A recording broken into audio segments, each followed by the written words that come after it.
Eu quero repartir com vocês nesta noite, com a graça de Deus, uma mensagem que há 2 semanas Deus colocou no meu coração. Eu cheguei até a compartilhar com o Carlos um trechinho dessa mensagem, da referência bíblica. E é um sermão que tem por título Dívida e Graça. Não sei se você conhece alguém endividado ou alguém agraciado, mas o tema do sermão é esse, dívida e graça. E por isso convido você, por gentileza, a abrir a sua Bíblia no 2º livro dos Reis.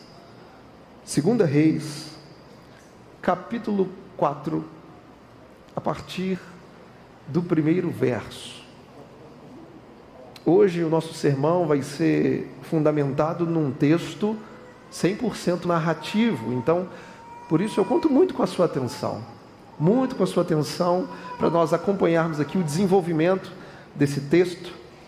2 Reis, capítulo 4, a partir do 1º verso, assim diz a palavra de Deus. Certa mulher, viúva de um dos discípulos dos profetas, chamou a Eliseu, dizendo: o meu marido, seu servo, está morto. E o Senhor sabe que esse seu servo temia o Senhor Deus. Mas veio o credor para levar os meus 2 filhos como escravos. Eliseu perguntou à mulher: o que posso fazer por você? Diga-me o que é que você tem em casa.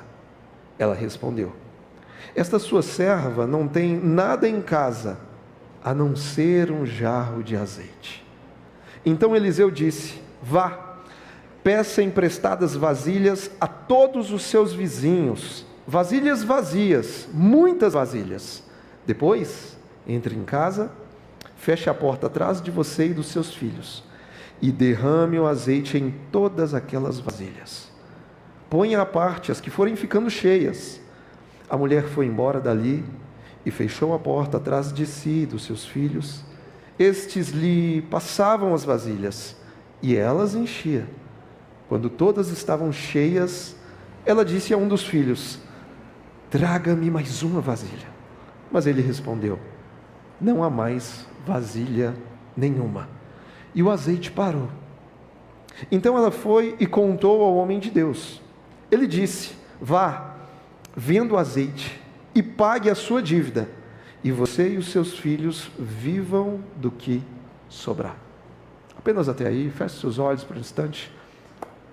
Pai, nós te rendemos graças pela tua santa palavra, e nós te suplicamos, Deus, que nessa noite o teu Espírito Santo venha abrir o nosso entendimento, Pai, para que consigamos compreender o seu evangelho por meio desse texto narrativo. Aquece o nosso coração e faz nessa noite, Senhor, aquilo que só o Senhor pode fazer nas nossas vidas. Aquilo que só o Senhor pode fazer, porque o Senhor é quem de fato conhece as nossas reais necessidades. Portanto, Deus, nessa noite, assim como foi na vida daquela mulher, faz em nós o teu milagre, para que o teu nome receba toda a glória que é devida. É o que nós te suplicamos nessa noite, em nome de Jesus Cristo. Amém e amém. Você conhece alguém que está nesse exato momento endividado? Você está, ou quem sabe já esteve endividado? Não precisa responder, por favor.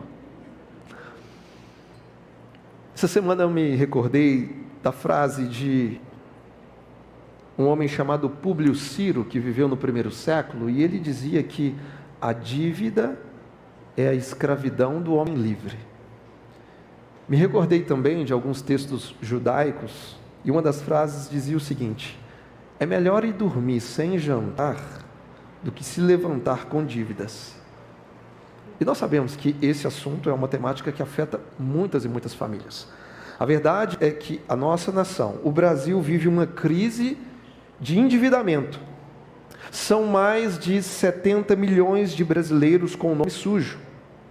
Muitos ainda estão presos na lista de inadimplentes da Serasa. Muitos brasileiros estão presos em um ciclo de juros impagáveis, apertos financeiros que infelizmente resultam em noites sem sono.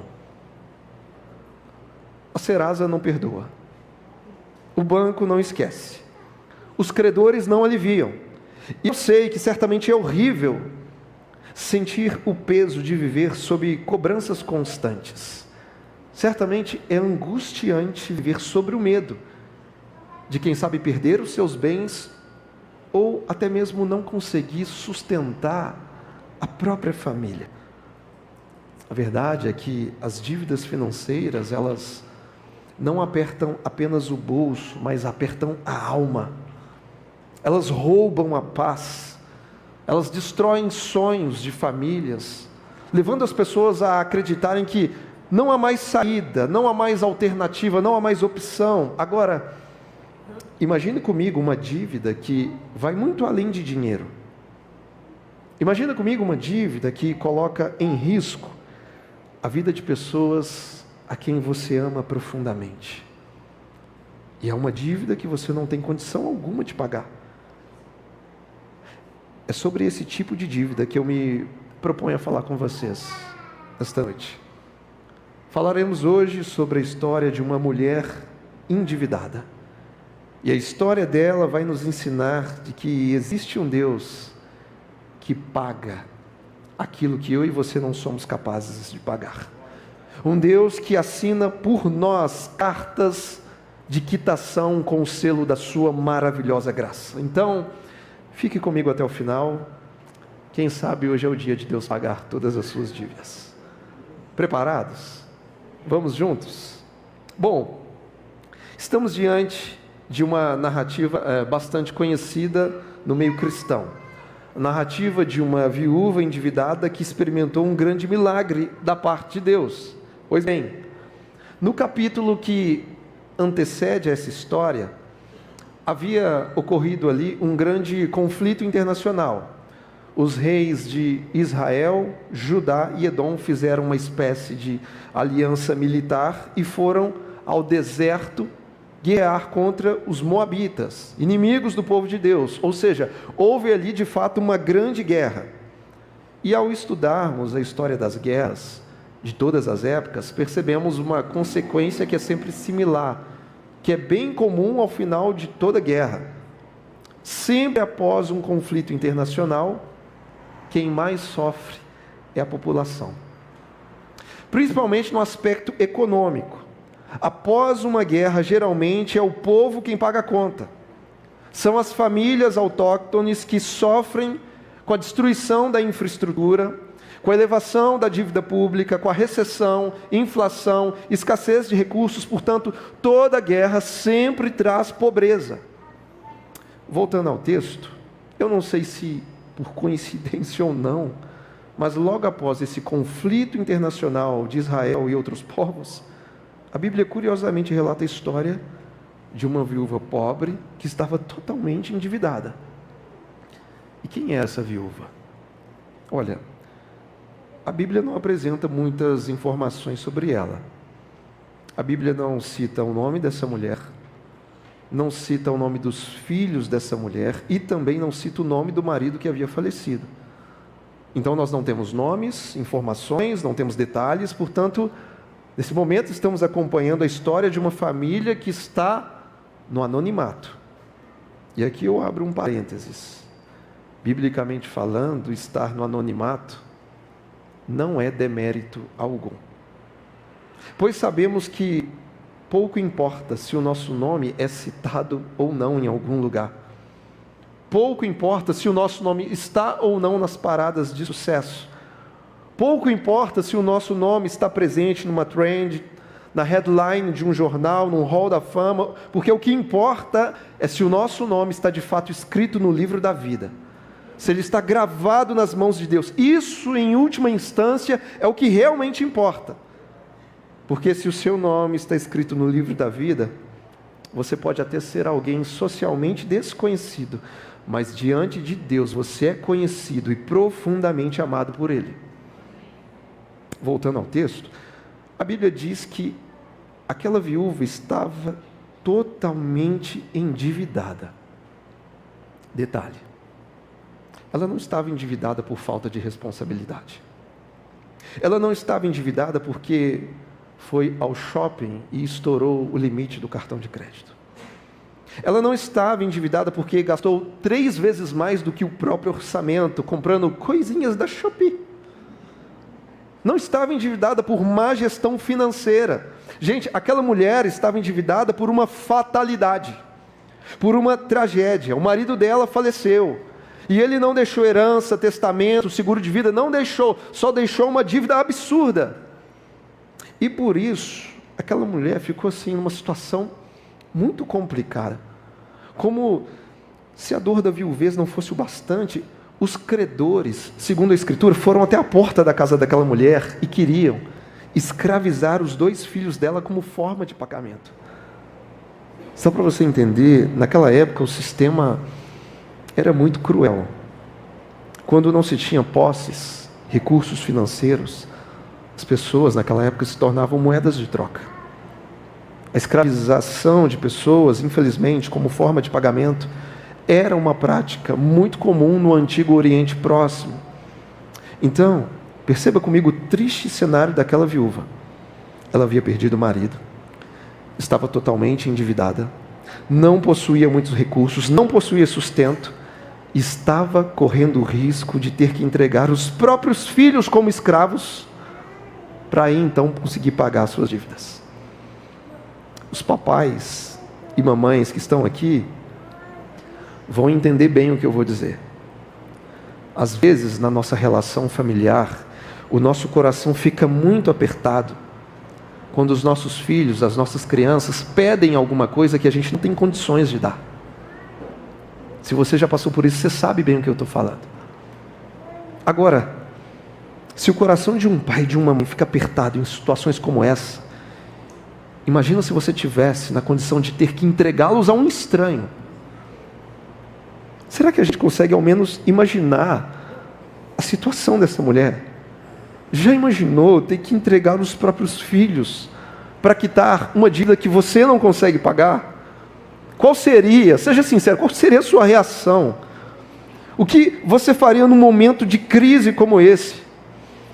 Eu não sei o que você faria, mas eu sei que nós podemos olhar para a história dessa mulher e aprender com ela. A Bíblia diz que em seu momento de crise, ela foi ao encontro do profeta Eliseu. Só para refrescar sua memória, Eliseu foi um dos mais importantes profetas do Antigo Testamento. O profeta Eliseu foi chamado por Deus para ser o sucessor do profeta Elias. E a Escritura diz que Eliseu pediu e recebeu uma porção dobrada do Espírito que estava sobre Elias, o que significa que ele recebeu uma medida abundante de unção profética. Portanto, o ministério profético de Eliseu foi marcado por inúmeros milagres. Por isso, volto a dizer que Eliseu foi um dos mais importantes profetas da antiga aliança. E olha só, diante da aflição, aquela viúva pobre, ela não foi contar os seus problemas para qualquer pessoa. Ela não foi atrás do conselho de gente tola e que não teme a Deus. Ela não foi desabafar com pessoas insensatas. Ela não foi atrás de um agiota, não. O que ela fez? Ela procurou alguém maduro que tinha vida com Deus. Ela foi ao encontro do profeta Eliseu.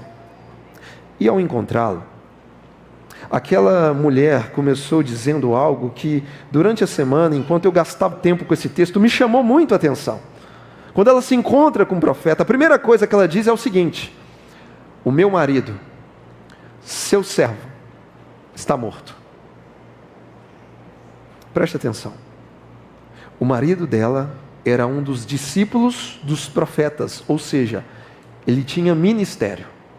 Se fosse nos dias de hoje, talvez ele estaria servindo em algum departamento da igreja local. Ele tinha ministério. E por isso, preste atenção no que a mulher disse. Ela disse: o meu marido, seu servo, está morto. Ela não disse: o seu servo, meu marido, está morto. Mas primeiro, o meu marido, depois, seu servo, está morto. Isso nos ensina o quê?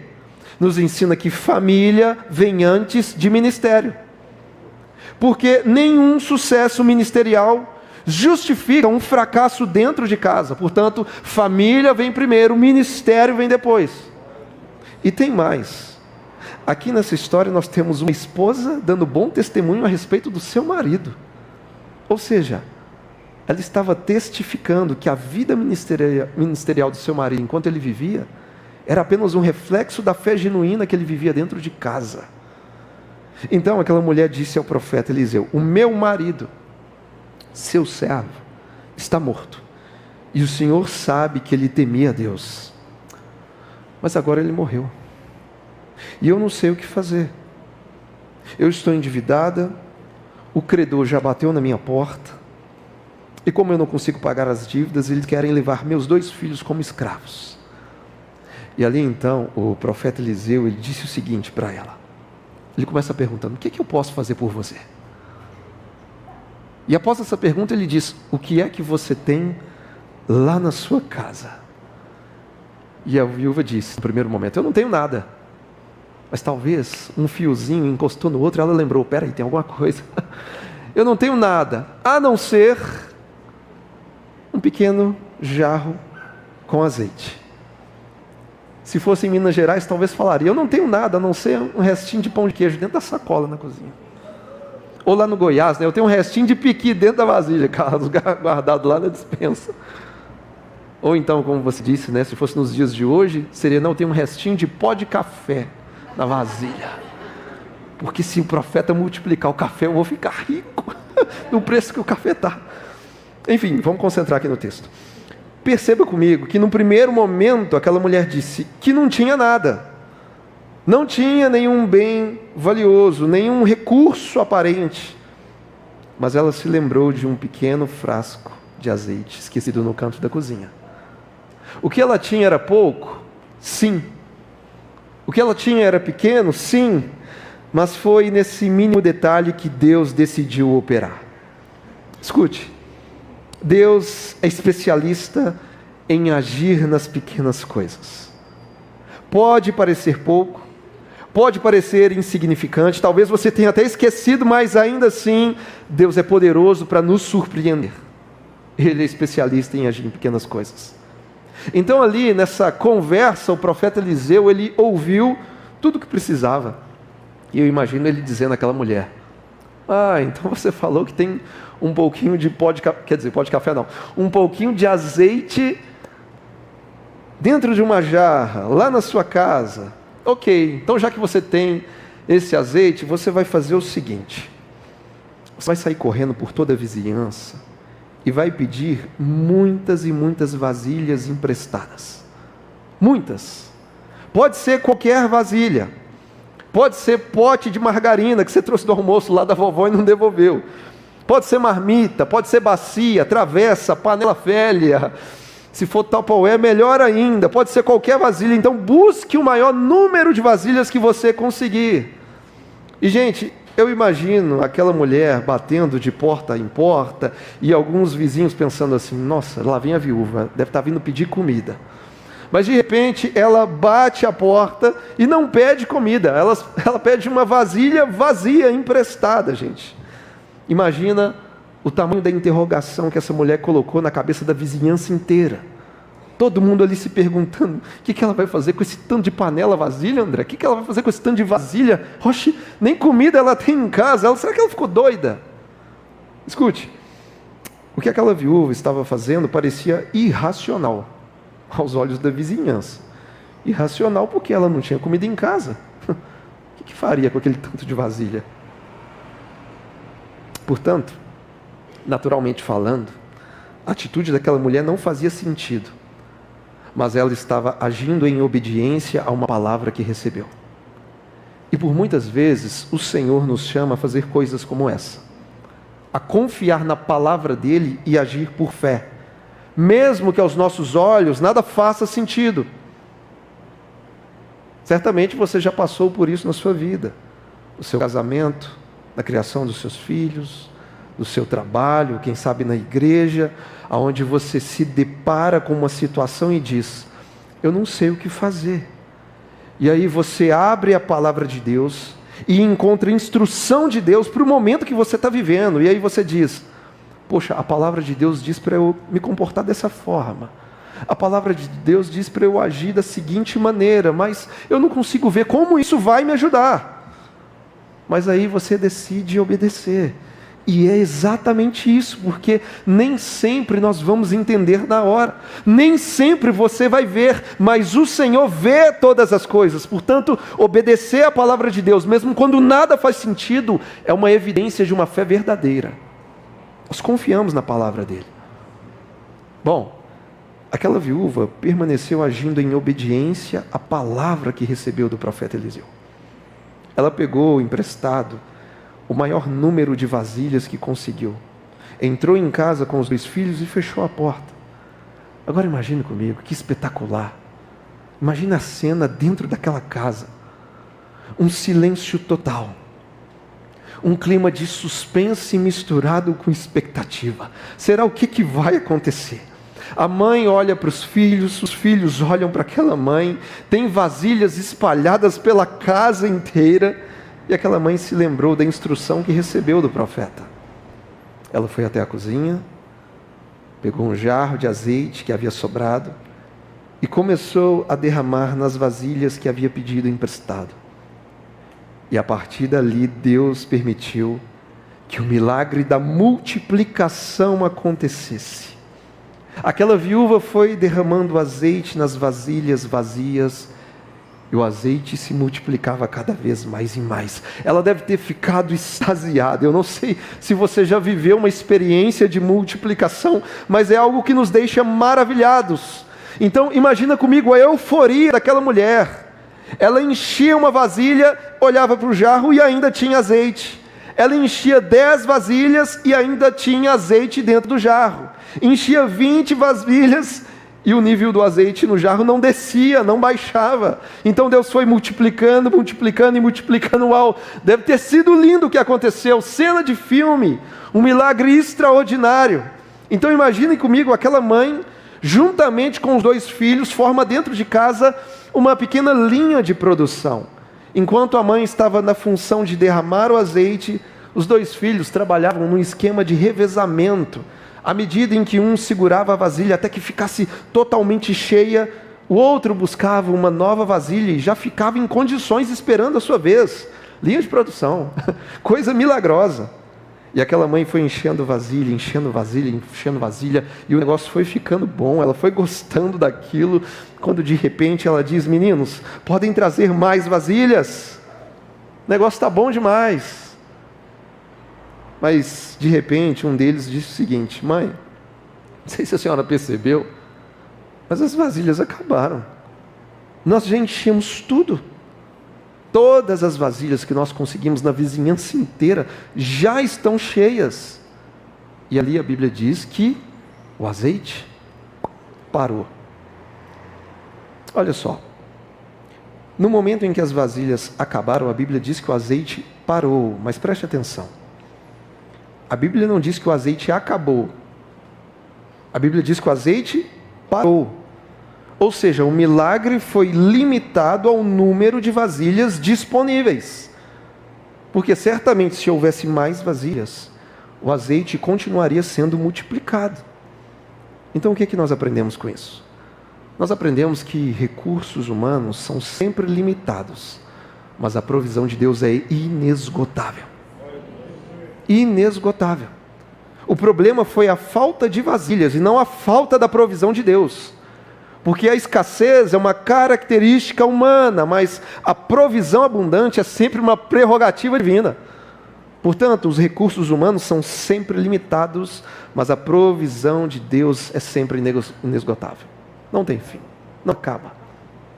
E olhando para essa narrativa, de uma forma geral, além de tudo isso, quais são as lições que eu e você podemos extrair da verdade bíblica? Sim, há algumas lições a serem consideradas.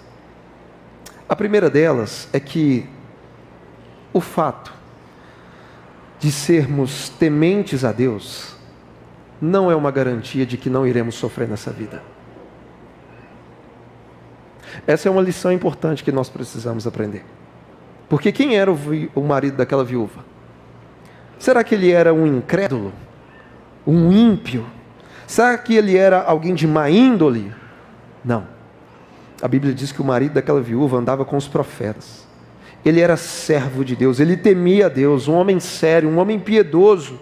E mesmo assim ele morreu e deixou sua esposa e filhos numa situação muito difícil. Portanto, o fato de sermos tementes a Deus não é uma garantia de que não iremos sofrer nesta vida. Porque quem serve a Deus, às vezes fica endividado. Quem serve a Deus, às vezes fica doente. Quem serve a Deus, às vezes também morre. A nossa conversão a Cristo não nos garante uma vida de facilidades.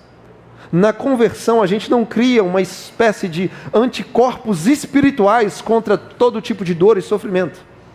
Então eu preciso dizer isso, porque tem gente que infelizmente pensa dessa maneira. Tem gente que se aproxima de mim dizendo, ou questionando, pastor, se eu sou homem de Deus, por que eu estou sofrendo, pastor? Pastor, se eu sou homem de Deus, eu sirvo a Deus, eu ajudo as pessoas, pastor, eu oro, eu jejuo, eu leio a Bíblia, pastor, eu caminho em santidade, então por que é que eu estou passando por todo esse sofrimento? Deixa eu te contar um segredo, talvez você passou despercebido, mas o apóstolo Paulo era também um homem de Deus, e ele sofreu bastante. Depois dá uma lidinha no capítulo 11 da segunda carta aos Coríntios, você vai entender um pouquinho mais da realidade de Paulo. Os apóstolos de Cristo também eram homens de Deus, e eles sofreram, não foi pouco. O principal, Jesus. Jesus não era um homem de Deus, ele era o próprio Deus, e sofreu muito. Ou seja, Jesus é um Deus que sofre. Portanto, o fato de você servir a Deus não é uma garantia de ausência de sofrimento nesta vida. O próprio Jesus disse que nesta terra nós passaríamos por aflições, mas a Bíblia também diz que um dia todo sofrimento terá fim.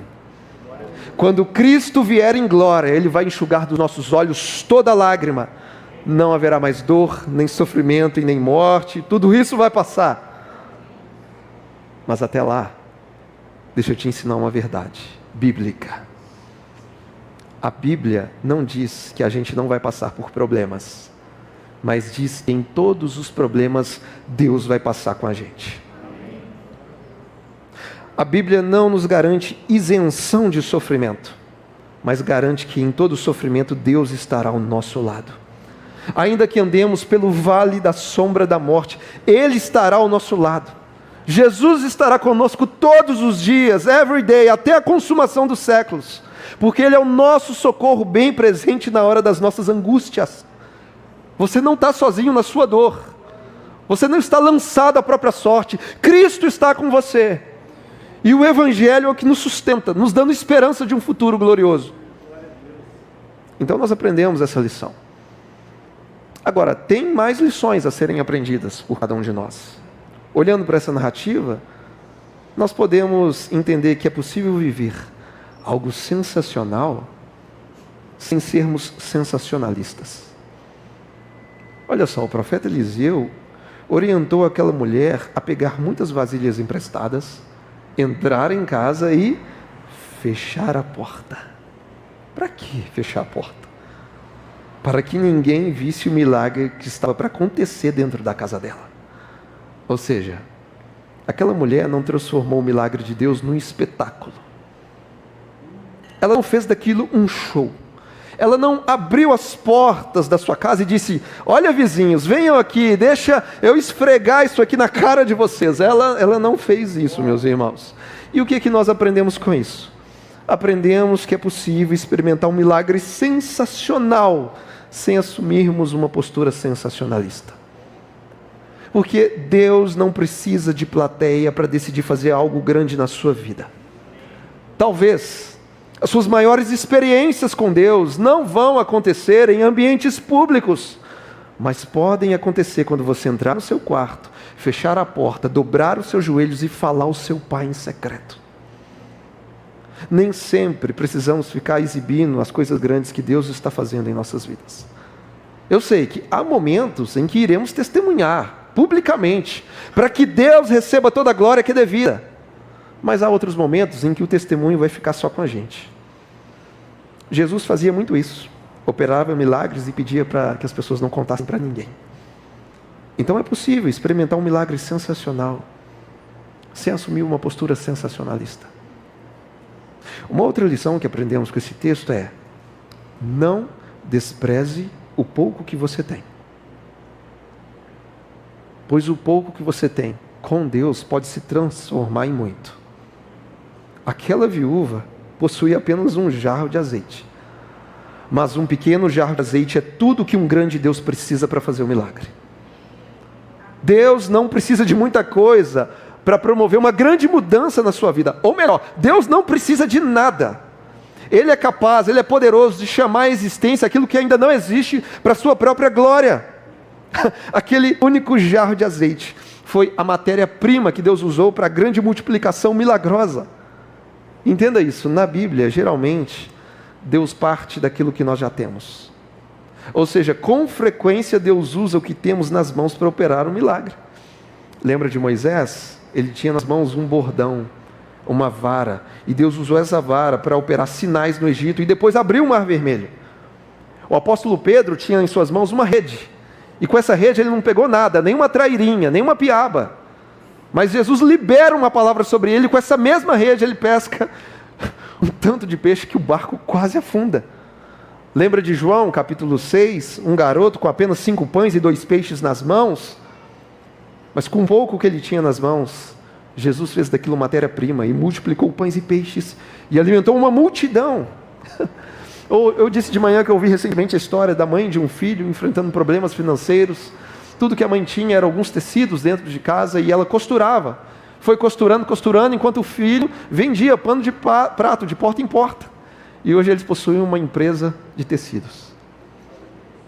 Ouvi também a história de um rapaz recente, enfrentando grandes crises. Se aproximou de um amigo muito experiente, de idade mais avançada, e esse amigo disse para ele: olha, cara, eu já estou aposentando, eu tenho um táxi, o que você sabe fazer? Ele falou: a única coisa que eu sei fazer na vida é dirigir. E aquele amigo disse: ok, você sabe dirigir, então vai dirigir o meu táxi. O que entrar de recurso, você tira uma parte para sustento e outra parte você vai me pagando até que o táxi seja seu. E hoje esse rapaz ele tem uma frota. O que eu estou dizendo é para você não desprezar o pouco que você tem, porque geralmente Deus parte daquilo que nós já temos. Deus usa o que temos em mãos para operar o milagre. Então, a grande questão é, ao invés de se desesperar por aquilo que te falta, aprenda a enxergar o que Deus já te deu. Seja grato, seja fiel no pouco. Deus pode fazer disso matéria-prima para grande multiplicação. Portanto, não despreze o pouco que você tem. E eu pergunto a você: o que é que você tem nas suas mãos? O que é que você tem lá na sua casa? Qual foi a habilidade, qual foi o talento, a aptidão que Deus derramou sobre a sua vida? O que é que você tem nas suas mãos? Deus pode usar isso para fazer grandes coisas de acordo com o seu glorioso poder. Uma outra lição que nós aprendemos com essa narrativa é que pode não parecer espiritual, mas é. Deus te criou para ser um ser social. Deus te criou para se relacionar bem com as pessoas. Como eu disse ontem no churrascão, aquela mulher conseguiu muitas vasilhas. E só conseguiu muitas vasilhas porque provavelmente tinha bons relacionamentos. E se fosse você? Você conseguiria muitas vasilhas? Como estão os seus relacionamentos? Se cada vasilha representasse um amigo seu, quantas vasilhas você conseguiria? 5? 10? 15? Muitas vasilhas? Ei, Deus te criou para ser um ser social. Ele te criou para se relacionar bem com as pessoas. Então, pense nos seus relacionamentos. E existe uma ferramenta espiritual poderosa que Deus nos deu como manutenção das nossas relações, chamada perdão. Então, se você precisa perdoar alguém, faça isso logo. É ferramenta de Deus para manutenir os nossos relacionamentos. E talvez, por fim, a última lição que podemos aprender com essa narrativa é que a provisão de Deus é sempre maior que as nossas necessidades. Sempre maior. Meus irmãos, o que aconteceu depois daquele milagre todo na casa daquela mulher. A Bíblia diz que aquela viúva foi até o profeta Eliseu e contou tudo o que aconteceu. E ele disse o seguinte para ela: vá, venda o azeite, pague a sua dívida, e você e seus filhos vivam do que sobrar. Olha só, aquela viúva era pobre, desamparada e endividada. Mas após receber o milagre da provisão divina, ela vendeu o azeite, pagou suas dívidas e ainda sobrou recursos para sustentar sua casa. Então aquela mulher saiu de uma condição de escassez para uma condição de abundância, porque a provisão de Deus é sempre maior que as nossas necessidades. Isso nos ensina que o Deus da Bíblia não é mesquinho. Ele não abençoou aquela mulher apenas para que as dívidas fossem quitadas, mas para que, além de pagar as dívidas, ela tivesse provisão de sobra para sustentar a sua família. O Deus da Bíblia não é mesquinho. Ele não nos abençoa em conta-gotas. O Deus da Bíblia é generoso, abundante e gracioso. E esse Deus se faz presente hoje aqui. Ele é poderoso para se revelar a você. Ele é poderoso para se revelar dentro da sua casa, com graça e generosidade.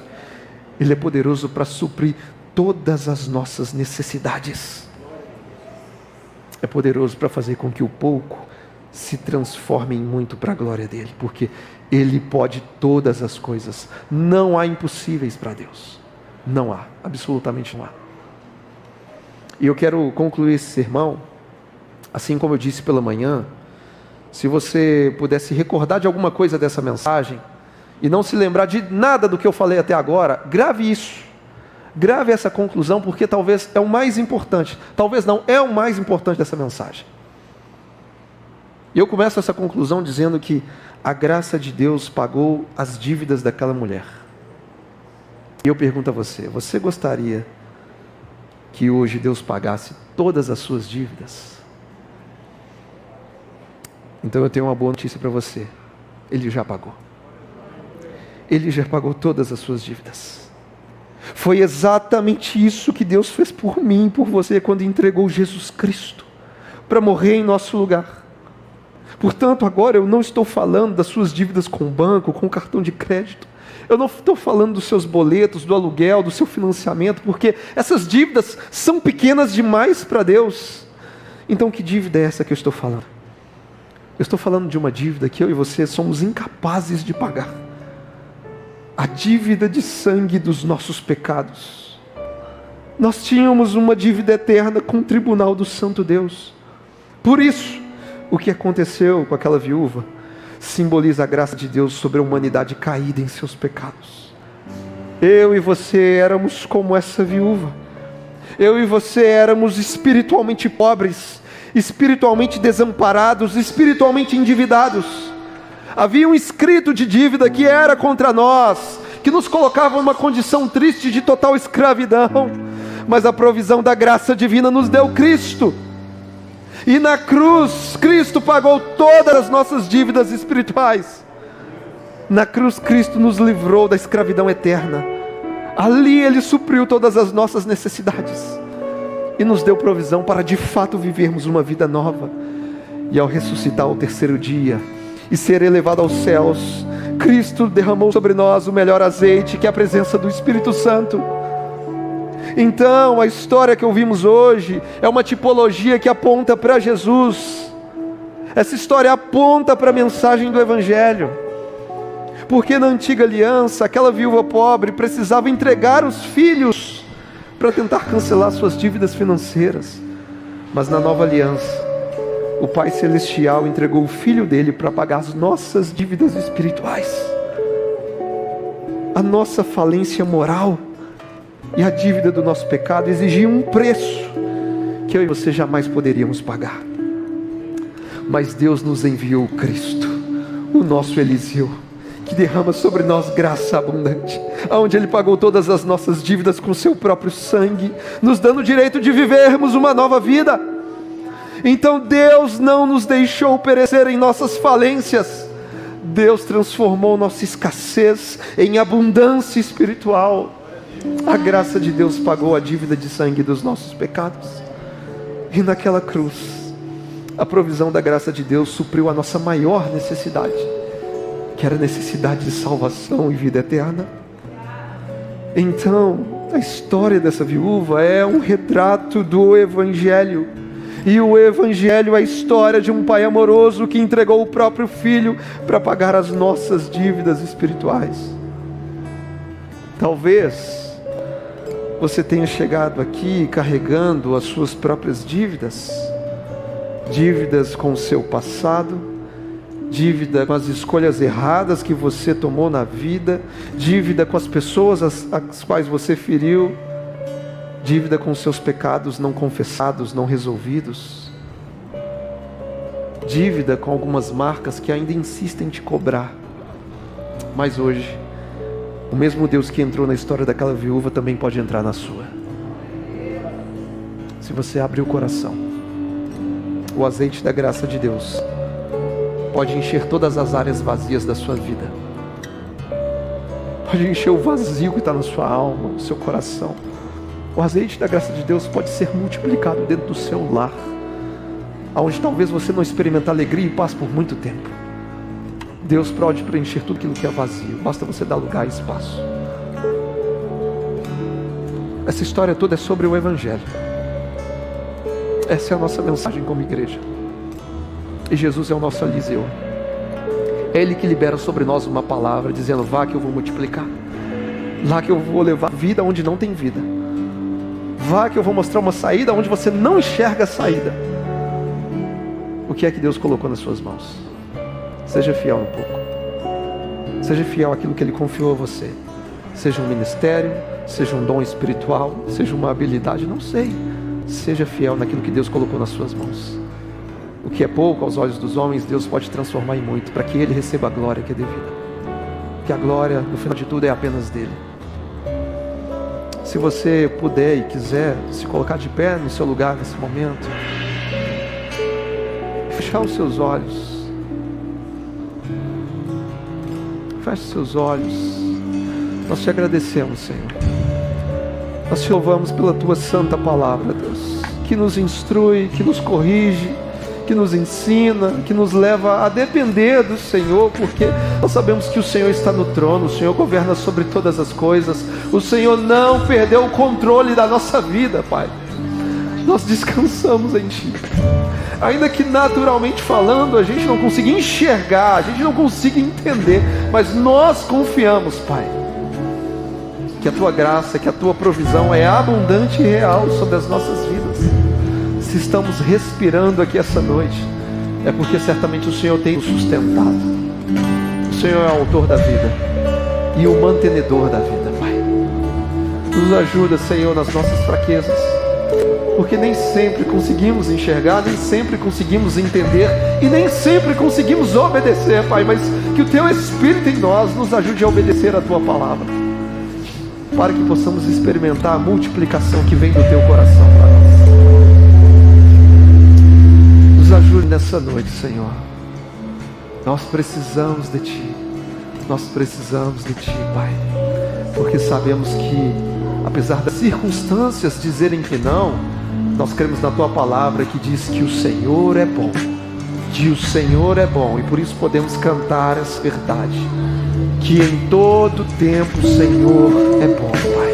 Justiça está em Ti, Teu amor é para sempre.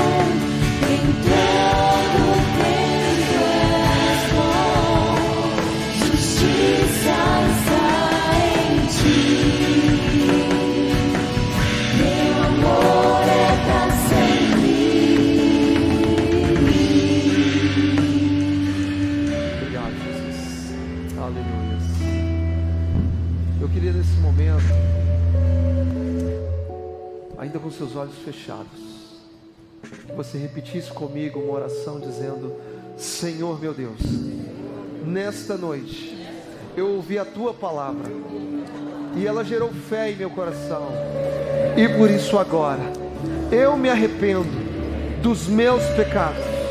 Eu creio com o coração e declaro publicamente que Jesus Cristo é o meu Senhor e Salvador. Escreve, ó Deus, o meu nome no livro da vida, porque nesta noite eu faço uma aliança com o Senhor. Amém. E ainda de olhos fechados, com toda liberdade, eu quero fazer uma pergunta. Você que fez essa oração pela primeira vez, entregando a sua vida a Jesus, mas que você que fez essa oração com sinceridade, com verdade, eu queria que você levantasse a sua mão bem alto. Você que nessa noite entrega a sua vida a Jesus, eu vejo mãos erguidas nessa noite. Levante a sua mão aí no seu lugar, você que entrega a sua vida a Cristo. Pai, eu quero te agradecer por essas vidas que erguem as suas mãos nessa noite. E eu te peço, ó Deus, que com a tua graça maravilhosa, o Senhor possa abraçar essas pessoas, selando essas vidas com o teu Santo Espírito, Pai. Porque nós sabemos que aquilo que acontece no coração delas não é obra humana, é algo do teu Espírito, Deus. Portanto, vem sobre elas com uma graça preciosa, uma graça especial, selando essas vidas para o dia da redenção, Pai. E que através do discipulado proposto pelo Senhor, elas possam crescer de glória em glória, até aquele grande dia que o Senhor virá nos buscar, Pai. Que o Senhor abençoe a vida dos nossos novos irmãos e irmãs, fortalecendo eles durante a caminhada, Pai, livrando eles de todo mal e de tudo aquilo que não vem do teu coração. E como igreja em unidade, nós abençoamos essas vidas para a tua glória, em nome de Jesus Cristo. Amém, amém. Você pode aplaudir o nome de Jesus. Nós te adoramos, Jesus. Tu és digno de toda honra, Pai, toda glória, todo louvor e adoração. Aleluias, aleluias. Não despreze o pouco que você tem. Não se esqueça disso. Deus ainda faz milagres. Eu sei que milagres como esse, relatados na Escritura, são raros de acontecer. Mas eu creio que o Deus da Bíblia é o mesmo ontem, hoje e será o mesmo eternamente. E eu creio que Deus ainda faz milagres. E o nosso papel é sempre crer. É sempre orarmos com fé, porque Deus ainda faz milagres. Eu disse de manhã, ao final da reunião, que eu me recordei do nosso primeiro ano de casado, eu e a Deise. 30 minutos antes de sairmos de casa para irmos para o culto dominical, ela estava ali já deixando um arroz na primeira água, e a chama do fogão começou a ficar amarela, sabe? Estava acabando o gás. E eu, como bom marido, raiz, peguei o botijão e virei, tombei ele no chão. Vocês nunca passaram por isso, mas eu já. Tombei o botijão para ver se dava pelo menos de terminar de cozinhar o arroz. E não deu certo, o fogo acabou e a gente ficou, e agora? Está na primeira água, a gente está na hora de ir para o culto. Não tem dinheiro para comprar outro gás. E ela falou, minha esposa é bem crente, né? Ela falou, não, vamos adorar o Senhor e se preocupe com isso não. Fomos ao culto, adoramos a Deus, que domingo maravilhoso. Voltamos para casa a pé, pensando o que nós vamos comer. Será que tem pelo menos biscoito em casa? E quando chegarmos em casa, eu tinha esquecido o botijão tombado. Eu tentei dar um jeitinho, meu recurso humano, mas não deu certo. Na hora que eu fui pegar o botijão, gente, o botijão estava pesado. Ele estava pesado, eu coloquei ele em pé, a Deise acendeu o fogão e a chama azulinha. E aquele gás durou mais 3 meses. Mais 3 meses. Se você vai acreditar nisso, não interessa. Mas pelo menos acredite na palavra de Deus. Eu vivi essa experiência. E creio que você pode viver também, porque Deus ainda faz milagres. Confie na graça de Deus, confie na provisão que vem dele. E valorize o pouco que você tem. Amém? Que o amor do Pai, a graça de Deus Filho e a comunhão do Espírito Santo de Deus seja sobre as nossas vidas hoje e até a volta de Jesus. Que você vá em paz, tenha uma semana abençoada. Em nome de Jesus.